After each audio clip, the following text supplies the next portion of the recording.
One issue of concern to our readers is arts. And if you win the NDP leadership, you're in a position to become Premier. Right. And if you were Premier of the province, what type of arts policy would you like to see? Well, I would like to see an arts policy that recognizes the importance of arts, not just because of their impact, their positive impact on our economies, but their positive impact on people's lives, their quality of life. And I'm always distressed when I hear about education funding cuts that usually first target the arts. A strong and comprehensive arts program in our schools, I think, is fundamentally important. Besides that, I believe community arts and culture needs to be nurtured.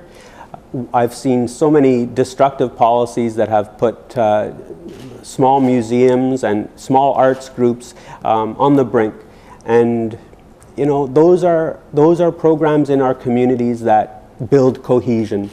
They bring people from all walks of life to find their commonality in the arts. So we have a social benefit to support the arts, we have economic reasons to support the arts, and we have quality of life reasons to support the arts. That's what makes our communities vibrant.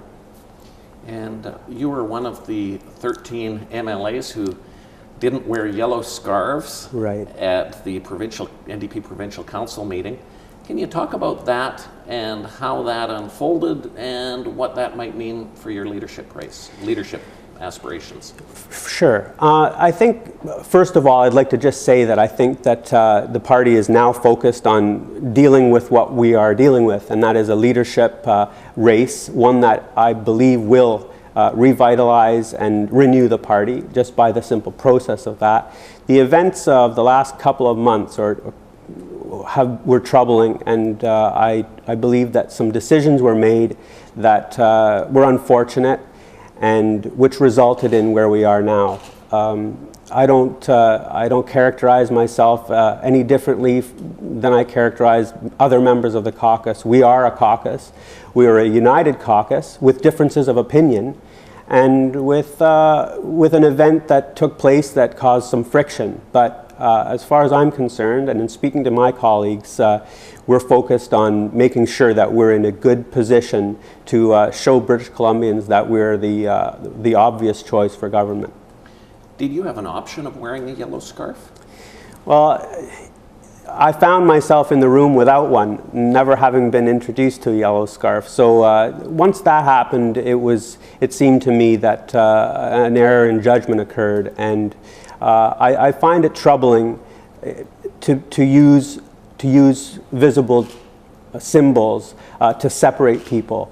And so my personal feelings about that issue, it would probably just, I don't really want to rehash what has caused problems. I think it's really time to move forward. I think that the series of errors resulted in that situation.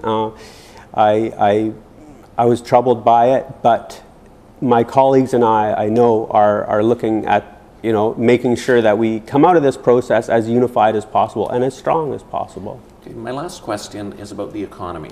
Right.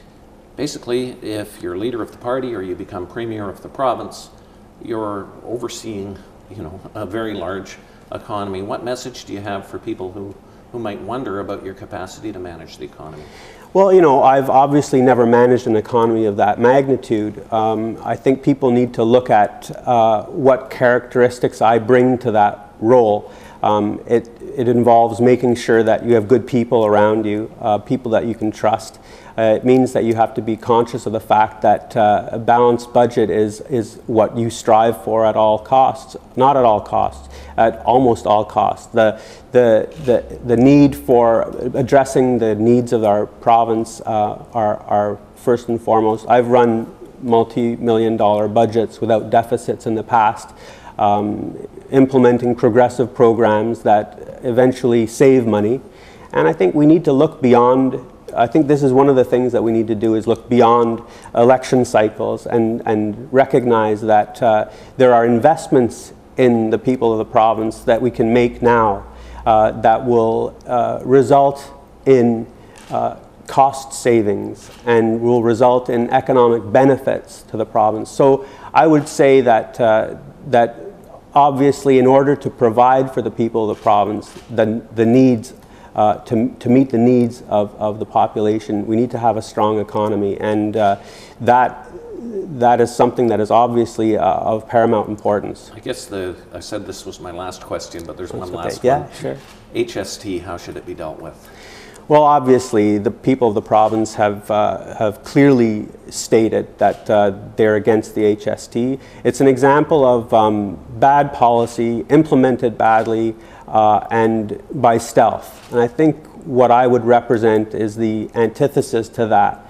Policy, in my opinion, needs to be adequately researched. We need to know the consequences of policy, and we need to include the public in the development of that policy. So I'd say the HST has to go, and we need to mitigate the impacts of this change once again. But I would say it's a result of government acting in a way that results in costing our communities more. Thank you very much. Well, thank you.